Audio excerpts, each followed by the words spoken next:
I'm Johnny, and this is my North Beach.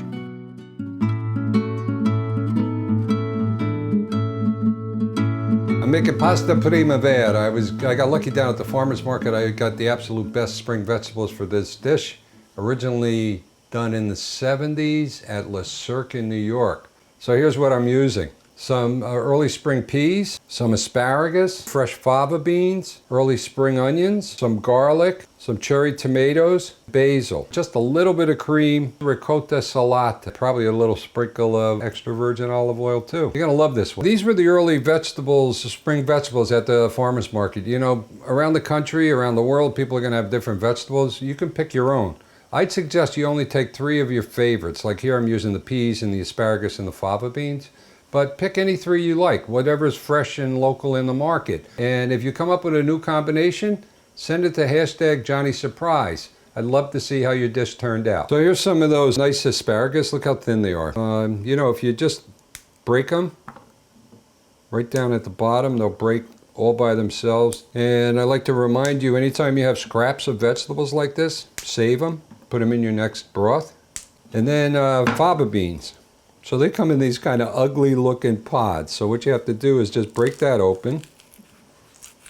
And these fava beans will pop out. And blanch these in boiling water, in hot water. And just for maybe about a minute, you'll notice this skin will blister and you'll be able to get the fava bean out. So here's one that I already blanched. See how it's a little bit wrinkled there? Just open the top with your nail and push it out. If you get little ones like this, the shell is going to be tender, so I don't even bother taking those out. I'll just put them in, blanch them, put them in that way. Look how nice those are, right? Nice and fat. This size I may only need 1. So I'm just going to slice these and then chop them a little bit. But these pieces over here I'm going to cut in half. And the beard, I'll save this for next Halloween. Then we got some garlic. Ba-boom, get rid of the paper. And I got a second one here. I'm going to do a whole box of farfalle. That's the pasta I'm going to use. So I think I'm going to need a couple of these garlics to get good flavor. And then I'm just going to rough chop the garlic. You know what, even though these are fat, I think I'm going to go for a second one. I've got cherry tomatoes here. These are going to go in a little later, and all I'm going to do is cut about 10 of those in half. Turning my flame on high so I can heat this pan up. I'm going to add extra virgin olive oil. Even though the oil's not hot, I'm going to add my garlic and let that come up to temp. And as soon as I see this starting to heat up a little bit, I'm going to begin adding my other vegetables. This is my green onion, my spring onion. Give them a little sprinkle of salt.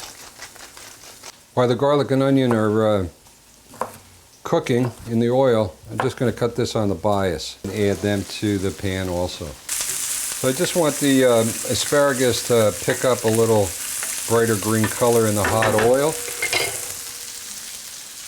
The fava beans the same way. Some more olive oil is in order. I'm going to take some of my pasta cooking water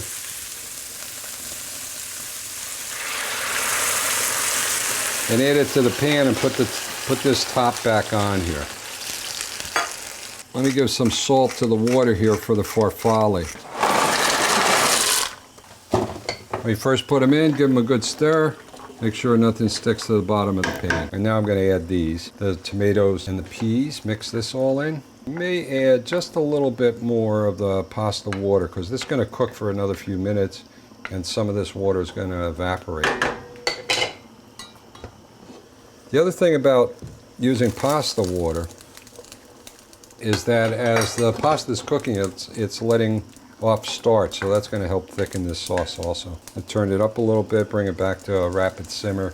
So I'm just testing here, and the asparagus is fork tender. Maybe 2 teaspoons heavy cream. Mix this in, let this all come together a little bit. Look at all these pretty colors. Golden the olive oil, cream, green vegetables, the little cherry tomatoes. Oh, I'm getting excited now. Put it right in here. We'll let it finish cooking right in this sauce. So the pasta was very al dente when I took it out, and the pasta is absorbing all of the vegetable broth and the cream. This finishes cooking. I'm just gonna put some fresh basil around, rip some of these bigger leaves in here. Okay, I can smell the basil already coming off the pan. Let me plate some of this up, and we're gonna eat. Here's Farfalle Primavera. Looks delicious. I'm just gonna finish it up a little bit here. Drizzle of a good finishing olive oil. Never heard nothing. Just a little bit. Black pepper on this. And then here's that ricotta salata. If you don't have this, you can use parmigiano. You can use pecorino. I know I want some peas. I want some asparagus. I want some tomato. Springtime in the city. What am I making? Pasta primavera. It's pretty good. I like it.